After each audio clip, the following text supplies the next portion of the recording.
स्वागत है आप सभी का हमारे YouTube चैनल पे। इस वीडियो के माध्यम से आज मैं बात करूंगा मिशन दक्ष, जो बिहार के जितने भी सरकारी स्कूल हैं उसमें इसको बहुत ही मजबूती के साथ लागू किया जा रहा है। पहले हम समझते हैं कि ये दक्ष है क्या। कहता है मिशन दक्ष। दक्ष का जो फुल फॉर्म है वो लिखता है dynamic approach for knowledge and skill harmonisation, लागू करने हेतु विस्तृत मार्गदर्शिका। देखिए इसमें मार्गदर्शिका पहले पढ़ते हैं। बहुत सारे शिक्षकों ने कमेंट किया कि आखिर ये क्या है। प्रस्तावना कहता है शिक्षा विभाग ने जब से विद्यालय अनुसरण प्रणाली स्थापित की है तब से दो बातें सुनिश्चित की जा रही हैं। पहला यह कि विद्यालय में शिक्षक नियमित आ रहे हैं और दूसरा यह कि छात्रों की उपस्थिति में आशातीत वृद्धि हुई है। सघन अनुश्रवण के चलते विद्यालय के शैक्षणिक माहौल में सुधार हुआ है, किंतु एक और गंभीर बात सामने आई है। यह स्पष्ट हुआ है कि हर विद्यालय के प्रत्येक कक्षा में कुछ ऐसे छात्र हैं जो पढ़ाई में बहुत कमज़ोर हैं। यह स्वाभाविक होता है कि एक कक्षा में कुछ छात्र अत्यंत मेधावी होते हैं और कुछ औसत और कुछ बहुत ही कमज़ोर होते हैं। जो पढ़ाई में बहुत ही कमज़ोर होते हैं वे इतने कमज़ोर होते हैं कि वे साक्षर भी नहीं कहला जा सकते हैं, यानी कि वे हिंदी भाषा का एक शब्द भी नहीं पढ़ पाते। इसका परिणाम यह होता है कि छात्र 10वीं की बोर्ड परीक्षा उत्तीर्ण नहीं कर पाते और ड्रॉप आउट हो जाते हैं। राज्य का ड्रॉप आउट रेट इस स्तर पर बहुत ज़्यादा है, जिस कारण राष्ट्रीय स्तर पर राज्य की स्थिति रैंकिंग काफ़ी गिर जाती है। हाल ही में हुए जातीय सर्वे में यह बात पता चला है कि जैसे जैसे कक्षा का स्तर बढ़ता जाता है राज्य का ड्रॉप आउट रेट भी बढ़ता जाता है, जो कि एक चिंताजनक स्थिति है। जाहिर सी बात है कि जब बच्चा पहली कक्षा में है तो उसके ऊपर जो है पढ़ाई का बर्डन कम होता है। जैसे जैसे कक्षा बढ़ते जाता है और उसके अंदर जो ज्ञान का जो भंडार है वो कम हो जाता है तो पढ़ाई उसको धीरे धीरे बोझ लगना शुरू होता है और फिर वो उसको जो है स्कूल से डर सताना शुरू करता है। यानी कि स्कूल के नाम से ही उसके मन में एक डर से पैदा होती है, जिसके वजह से बच्चा जो है वो स्कूल छोड़ने पे मजबूर हो जाता है। इससे क्या होता है कि ड्रॉप आउट रेट जो है वो बढ़ जाता है। यानी कि इस पर एक और बात कहें कि मिशन दक्ष जो है वो बच्चों को दक्ष बनाने के साथ साथ कि जो ड्रॉप आउट रेट है इसको कम करके, यानी कि स्टूडेंट का रिटेंशन को है जो वो 10वीं कक्षा तक को रोके रखना, इसका सबसे पहला मिशन है कि जो बच्चे जो बोर्ड की एग्ज़ाम में जो भाग रहे हैं, छोड़ दे रहे हैं, ड्रॉप आउट रेट जो बढ़ जाता है 10वीं तक जाते जाते, इसको किसी तरह से रिटेंशन बनाए रखना है। यानी कि 10वीं की बोर्ड तक जितने ही बच्चे जो हैं वो खुशी के माहौल बनाते हुए वहाँ तक वो अपनी पढ़ाई को जारी रख सकें। उसके बाद कहता है इस बात को देखते हुए शिक्षा विभाग ने यह तय किया कि ऐसे कमज़ोर छात्रों के लिए मिशन दक्ष प्रारंभ किया जाता है, जो कि 1 दिसंबर 2023 से अनवरत अर्थात लगातार चलता रहेगा। मिशन दक्ष हेतु के तहत निम्नलिखित मार्गदर्शिका तय की जाती है। यानी कि इसके कुछ नियम और कायदे हैं, उसको शिक्षा विभाग ने बताया है। देखिए पहला है मिशन का ध्येय। अभी हम बता रहे थे, कहता है 10वीं कक्षा के ड्रॉप आउट रेट को नगण्य करना। यानी कि बच्चे पहले से एडमिशन लेते हैं, यानी कि आंगनबाड़ी से एडमिशन लेकर के पहला दूसरा ये चलते चलते 10वीं तक जाते हैं, लेकिन जब ये दक्ष नहीं होते हैं, इनको पढ़ाई के प्रति डर सताने लगता है तो इनका जो ड्रॉप आउट रेट है वो धीरे धीरे बढ़ना शुरू हो जाता है। यानी कि बात यहाँ तक पहुँच जाती है कि बोर्ड से पहले ही बच्चे जो है वो पढ़ाई को छोड़ करके अन्य कामों में लग जाते हैं। यानी कि बच्चे जो होते हैं वो किसी भी राष्ट्र के लिए बैकबोन होते हैं, रीढ़ की हड्डी होते हैं, यानी कि कल का भविष्य हैं बच्चे। तो इस पर सरकार ने एक अच्छा पहल किया है। कहता है मिशन प्रारंभ करने की तिथि 1 दिसंबर 2023 से इसको प्रारंभ किया जाएगा। मिशन समाप्ति की तिथि कहता है जब तक मिशन का ध्येय प्राप्त ना हो जाए, यानी कि इस मिशन को जिस उद्देश्य के लिए लाया गया है जब तक इसके उद्देश्य की प्राप्ति यानी कि उद्देश्यों की प्राप्ति ना हो जाए तब तक इसको समाप्त ना किया जाए। कहता है मिशन का कवरेज, यानी कि इस कितने क्लास के बच्चों तक का जो है वो मिशन के अंतर्गत इसको शामिल करना है। तो इसमें कहता है मिशन का कवरेज जो है वो कक्षा 3 से कक्षा 8 तक के विद्यार्थियों को इसमें शामिल करना है। फिर कहता है मिशन कवरेज के तहत संभावित छात्रों की संख्या, कहता है लगभग 25 लाख छात्र जो हैं वो इसके कवरेज के अंडर में आ जाते हैं। उसके बाद कहता है मिशन के अंतर्गत संभावित छात्रों हेतु शिक्षकों की उपलब्धता, लगभग 5 लाख जो है वो शिक्षक जो है इसमें लगाए गए हैं और 25 लाख जो है वो छात्र हैं, यानी कि एक शिक्षक पे 5 बच्चे हैं, यानी कि तो 5 लाख शिक्षक पे 25 लाख बच्चे जो हैं वो इस मिशन के तहत सम्मिलित हो रहे हैं। कहता है मिशन का क्रियान्वयन कैसे करना है। कहता है मिशन के क्रियान्वयन के निम्नलिखित चरण होंगे। पहले चरण की बात करते हैं। देखिए,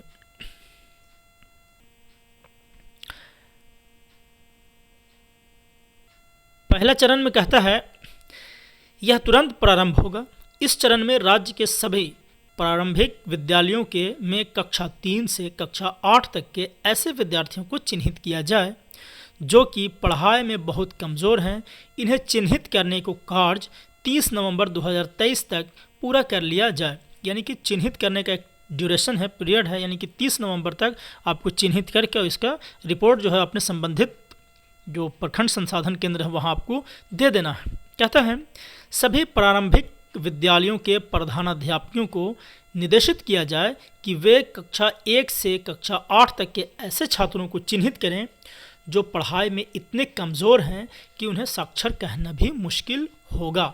यानी कि इतने कमज़ोर हैं कि ना तो वो एक शब्द को पढ़ सकते हैं और ना ही वो सिंगल वर्ड को लिख सकते हैं। कहता है तो ऐसी स्थिति में उनको साक्षर कहना भी मुश्किल होगा। ऐसे छात्रों को चिन्हित करने के लिए छात्रों की 3 अहर्ताएँ होंगी।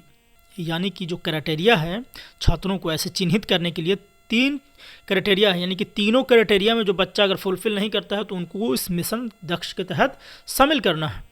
कहता है ऐसे छात्र जो हिंदी के कुछ वाक्य लगातार नहीं पढ़ सकते हैं, इनको अलग कर लीजिए। फिर कहता है ऐसे छात्र जो हिंदी के कुछ वाक्य लगातार नहीं लिख सकते हैं, इनको भी अलग कर सकते हैं, अलग कर लें। और तीसरा जो है वो कहता है ऐसे छात्र जो मौलिक गणित करने में सक्षम नहीं हो। मौलिक यानी कि जो आधारभूत गणित है, जो यानी कि फाउंडेशनल एंड न्यूमरेसी जो है उसको जो है वो नहीं कर पा रहे हो, ऐसे बच्चों को, यानी संख्या ज्ञान ना हो, संख्याओं में बड़ा छोटा को पहचान न कर पाता हो, यानी इस तरह के जो हों, तो ये 3 क्राइटेरिया हैं। 3 क्राइटेरिया अगर तीनों बच्चे इस तरह के बच्चे हैं तो आप उनको मिशन दक्ष के अंतर्गत शामिल कीजिए। उसके बाद कहता है द्वितीय चरण। ऐसे छात्रों को चिन्हित करने के पश्चात सभी प्रारंभिक विद्यालयों में विद्यालय गतिविधि समाप्त होने के पश्चात, ये प्रथम चरण जो है वो बच्चों को चुनने का जो विधि है उसको अवगत कराया गया है। अब बच्चों को आप चिन्हित कर लेते हैं, उनका डेटाबेस तैयार कर लेते हैं, तो अब आपको इस रणनीति के लिए अगला चरण क्या होगा। तो कहता है ऐसे छात्रों को चिन्हित करने के पश्चात सभी प्रारंभिक विद्यालयों में विद्यालय गतिविधि समाप्त होने के पश्चात अपराह्न 3 बजे के बाद, यानी कि 3 बजे तक जो है नॉर्मली जैसे विद्यालय चलता है वैसे चलेंगे, और 3 बजे के बाद अथवा भोजन अवधि के बाद इन छात्रों की विशेष कक्षाएं होनी चाहिए जिसमें संबंधित विद्यालय के अध्यापक शिक्षक उन्हें पढ़ाएंगे। यानी कि रिमेडियल क्लास की तरह इसको भी एक अलग से उन चुने हुए बच्चों को क्लास देना है। प्राप्त अनुभव के अनुसार ऐसे छात्रों की संख्या काफ़ी हो सकती है। ऐसा मतलब मानना है कि प्राप्त अनुभव के अनुसार ऐसे छात्रों की संख्या काफ़ी हो सकती है, अतः इन छात्रों को झुंड में नहीं पढ़ाया जा सकता है। ऐसे छात्रों को झुंड में यानी कि ग्रुप बना करके नहीं पढ़ाया जा सकता है, क्योंकि इन्हें व्यक्तिगत ध्यान देने की आवश्यकता होगी। इनको जो है वो इंडिविजुअल आप अलग अलग पढ़ाएं। अतः ऐसे छात्रों के लिए यह अनुपात सुनिश्चित करना होगा कि एक अध्यापक यानी शिक्षक 5 से ज़्यादा छात्रों को नहीं पढ़ाएंगे। यानी कि मिशन का ये पहला रूल है कि एक शिक्षक जो हैं वो 5 ही बच्चा को अडॉप्ट करेंगे, गोद लेंगे उनको इस मिशन दक्ष के तहत। यानी कि 5 से ज़्यादा छात्र को एक शिक्षक के ऊपर नहीं दिया जाएगा, ऐसा वो नहीं करेंगे या ना ही उन्हें पढ़ाएंगे। यानी कि एक शिक्षक के जिम्मे में सिर्फ और सिर्फ 5 ही बच्चे होंगे। प्रारंभिक विद्यालयों के इन अध्यापकों शिक्षकों का दायित्व होगा कि वे 5 छात्रों को अडॉप्ट करें और उन्हें उस कक्षा के योग्य बनाएं जिस कक्षा में वह तकनीकी रूप से नामांकन कराए हुए हैं।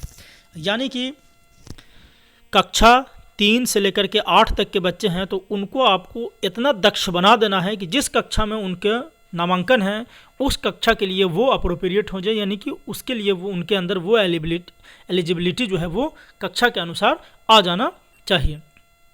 कहता है यद्यपि बिहार लोक सेवा आयोग द्वारा चयनित लगभग 80,000 प्रारंभिक शिक्षक हमारे इकोसिस्टम में आ चुके हैं। कहता है बिहार लोक सेवा आयोग द्वारा चयनित लगभग 80,000 प्रारंभिक शिक्षक हमारे इकोसिस्टम में आ चुके हैं, परंतु प्रति शिक्षक 5 छात्रों का अनुपात रखा जाता है तो स्वाभाविक है कि हमें शिक्षकों की कमी पड़ेगी। यानी कि एक शिक्षक पर 5 बच्चे अगर रखे जाते हैं तब भी जो है हमें शिक्षकों की कमी पड़ेगी। ऐसे में माध्यमिक एवं उच्च माध्यमिक के शिक्षकों को भी निर्देशित किया जाए कि वे अपने फीडर एरिया के प्रारंभिक विद्यालयों में जाकर पढ़ाएं। यानी कि प्रारंभिक विद्यालय और जहां पर जो उच्च माध्यमिक है उनके पोषक क्षेत्र में अगर प्रारंभिक विद्यालय आते हैं तो ऐसे हाई स्कूल के शिक्षक जो है वो प्रारंभिक विद्यालय में आकर के पढ़ाएंगे। पूरे तौर पर गणना की जाए तो हमारे विद्यालय के इकोसिस्टम में लगभग 5 लाख शिक्षक, और यदि सभी शिक्षक 5-5 कमज़ोर बच्चों को अडॉप्ट करें तो लगभग 25 लाख कमज़ोर बच्चों की विशेष कक्षाएं मिशन दक्ष के तहत ली जा सकती हैं। कहता है ये सभी अध्यापक शिक्षक अपने प्रारंभिक माध्यमिक विद्यालय के समय सारणी के अनुसार तो कक्षाएं लेंगे ही, अपितु इसके अतिरिक्त वे मिशन दक्ष के तहत भी प्रारंभिक विद्यालय में जाकर 5 बच्चों की कक्षाएं प्रतिदिन लेंगे। यानी कि कहता है गाँव में ये सभी अध्यापक जो हाई स्कूल के होंगे शिक्षक अपने प्रारंभिक माध्यमिक विद्यालय के समय सारणी के अनुसार तो कक्षाएं लेंगे ही, यानी कि जितने भी जो प्रारंभिक विद्यालय हैं उनके जो शिक्षक हैं वो अपने समय सारणी के अनुसार कक्षाएं तो लेंगे ही, लेकिन इसके अतिरिक्त मिशन दक्ष के तहत सभी प्रारंभिक विद्यालयों में जाकर 5 बच्चों की कक्षाएं प्रतिदिन लेंगे। ये उन शिक्षकों के लिए है जो हाई स्कूल में हैं, जिनके पोषक क्षेत्र में जो है वो प्रारंभिक विद्यालय आते हैं। नई शिक्षा नीति 2020 की कंडिका 7 के तहत माध्यमिक विद्यालयों को नियमित फीडर एरिया में एकेडमिक सपोर्ट भी देने की बात कही गई है। यानी कि एकेडमिक सपोर्ट भी हाई स्कूल के शिक्षक जो हैं वो प्राइमरी स्कूल के बच्चों को करेंगे। यानी कि माध्यमिक विद्यालयों के शिक्षकों से भी यह आशा की जाती है कि वे प्रारंभिक विद्यालय में जाकर बच्चों को पढ़ाएंगे। तीसरा है टोला सेवक, यानी शिक्षा सेवक जो होते हैं उनको क्या जिम्मेदारी दी गई है वो भी देखें। इस मिशन में टोला सेवकों को भी लगाया जाए, उन्हें भी 5 कमज़ोर विद्यार्थी सौंपे जाए। इसके अतिरिक्त उन्हें इस मिशन से संबंधित बच्चों को शिक्षकों तक पहुंचाने का दायित्व भी सौंपा जाए। जिला शिक्षा पदाधिकारी यह सुनिश्चित करें कि सभी विद्यालय के साथ एक टोला सेवक टैग हो जाए, इस हद तक कि टोला सेवकों का रेशनलाइजेशन आवश्यक है। अब कहता है डाइट बाइट पीटीसी सिटी, यानी इनकी क्या भूमिका होंगी। कहता है इन शैक्षणिक संस्थानों को भी इस मिशन से सीधे रूप से जोड़ा जाए। कमज़ोर छात्रों को पढ़ाने का मॉड्यूल बनाने में इनकी मदद ली जाए। इन संस्थानों में पढ़ रहे डीएलएड बीएड छात्रों को भी कहा जाए कि वे कमज़ोर विद्यार्थियों को अडॉप्ट करें, यानी कि इनकी भी जिम्मेदारी है। अब कहता है बीआरसी और सीआरसी का क्या योगदान रहेगा इसमें। कहता है इस मिशन में बीआरसी सीआरसी में उपलब्ध मानव संसाधन का भी इस्तेमाल किया जाए। बीपीएमयू के अंतर्गत मानव बल को भी कमज़ोर विद्यार्थियों को पढ़ाने का कार्य दिया जाए। प्रखंड स्तर पर राज्य में पर्याप्त मात्रा में अभियंता एवं अन्य मानव बल उपलब्ध कराया गया है, इन्हें भी इस मिशन में विद्यार्थियों को पढ़ाने का काम दिया जा सकता है। यानी कि कहता है प्रखंड स्तर पर और राज्य में पर्याप्त मात्रा में अभियंता यानी इंजीनियर एवं अन्य मानव बल उपलब्ध कराया गया है, इन्हें भी इस मिशन में विद्यार्थियों को पढ़ाने का काम दिया जा सकता है।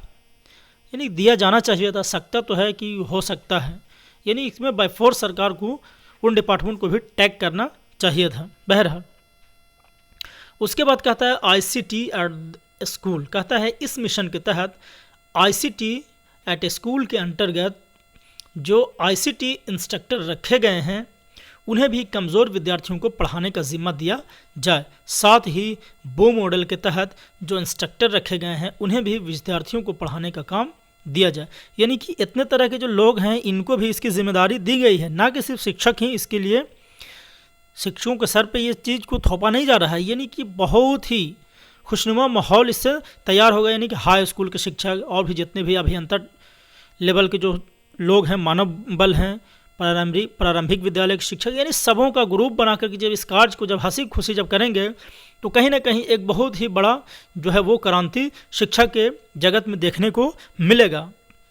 उसके बाद कहता है विषय कक्षाओं की अवधि, यानी कि इसकी ड्यूरेशन क्या होंगे।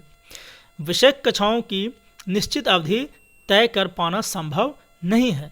संबंधित शिक्षक यह तय करें कि वह एक दिन में किसी विद्यार्थी पर कितना मानसिक भार डाल सकते हैं, यानी कोई ज़रूरी नहीं है कि आपको 5 बजे यानी कि 1 घंटा 2 घंटा 4 घंटा, इसका कोई सीमा जो है वो निर्धारित नहीं किया गया है। कहता है कि विषय कक्षाओं की कोई निश्चित अवधि तय कर पाना संभव नहीं है। संबंधित शिक्षक यह तय करें कि वह एक दिन में किसी विद्यार्थी पर कितना मानसिक भार डाल सकते हैं, यानी कि संबंधित शिक्षक इसको जो है वो एनालाइज कर लें कि कितने तरह के डेटा बच्चों को हम दें ताकि जो है वो आउटपुट बहुत जल्द हमको दिखाई देना शुरू हो जाए। फिर कहता है विशेष कक्षाओं का कैलेंडर। यह विशेष कक्षाएं अकादमिक सत्र 2023-24 हेतु 1 दिसंबर 2023 से प्रारंभ होकर वार्षिक परीक्षा मार्च 2024 के ठीक पहले तक चलेंगी, अर्थात लगभग 15 मार्च 2024 तक चलेंगी। लगभग 4 महीने ये चलाए जाएंगे। कहता है अकादमिक सत्र 2024-25 हेतु विशेष कक्षाएं 1 अप्रैल 2024 से प्रारंभ होकर लगातार अगले वर्ष 15 मार्च तक चलेंगी, यानी कि 15 मार्च 2025 तक चलेंगी। अभी का जो एकेडमिक जो विशेष कक्षा जो चलेगा वो 4 महीने का होगा और उसके बाद जो अगला होगा वो 1 अप्रैल से शुरू होकर के और 15 मार्च 2025 तक चलेगा, यानी लगभग 1 साल तक ये लगातार चलाई जाएगी। अब उसके बाद कहता है द्वितीय चरण। इस अकादमिक सत्र 2023-24 की वार्षिक परीक्षा लगभग 20 मार्च 2024 से 31 मार्च 2024 के बीच ली जाएगी, जिसमें यह 25 लाख चिन्हित विद्यार्थी भी शामिल होंगे। यह परंपरागत वार्षिक परीक्षा देने के पश्चात इन सभी 25 लाख बच्चों की जिला स्तर पर अलग से एक परीक्षा ली जाएगी। यहाँ पर ध्यान रखने की बात है कि जो परंपरागत परीक्षाएं जो विद्यालयों में होती हैं उनसे हट करके जितने भी जो गोद लिए गए बच्चे हैं मिशन दक्ष के तहत, इनको जो है वो ज़िला लेवल पे यानी कि जिला स्तरीय परीक्षा का आयोजन किया जाएगा। इनके लिए विशेष परीक्षा का आयोजन किया जाएगा। इन जितने भी बच्चे हैं उनको कहता है यह परीक्षा अप्रैल 2024 अथवा ग्रीष्मावकाश यानी गर्मी की छुट्टी के दौरान ली जाएगी। यह परीक्षा ज़िला स्तर पर डाइट बाइट पीटीईसी सीटीई में रखी जाएगी, यानी कि जो ट्रेनिंग कॉलेजेज हैं जिला स्तरीय उनमें बच्चों की जो एग्जामिनेशन का जो शेड्यूल है प्रावधान किया गया है। परीक्षा का प्रश्न पत्र तैयार करना भी इन्हीं संस्थानों का दायित्व होगा, यानी कि पीटीईसी डाइट बाइट सिटी जो हैं उन्हीं के जो व्याख्याता होंगे वो इन बच्चों के परीक्षा पत्र का यानी मॉड्यूल जो होगा वो तैयार करेंगे। अतः इन संस्थानों तथा एससीईआरटी की भूमिका इस मिशन में काफ़ी महत्वपूर्ण होंगी।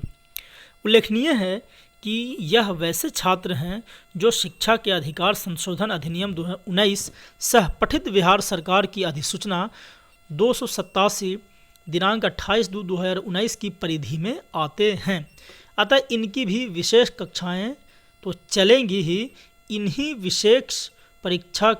विशेष परीक्षा का प्रावधान शिक्षा के अधिकार अधिनियम की धारा 16 के 2 भाग में इंगित है, यानी कि विशेष कक्षा के बाद विशेष जो है वो परीक्षा भी ली जाएंगी। अब कहता है प्रधानाध्यापकों विद्यालय अध्यापकों शिक्षकों की भूमि, यानी कि स्कूल में जो प्रधानाध्यापक हैं शिक्षक हैं उनकी क्या भूमिका होंगी। इसमें कहता है इस मिशन की सफलता या असफलता के लिए सभी प्रारंभिक माध्यमिक विद्यालयों के अध्यापकों शिक्षकों को जिम्मेदार माना जाएगा।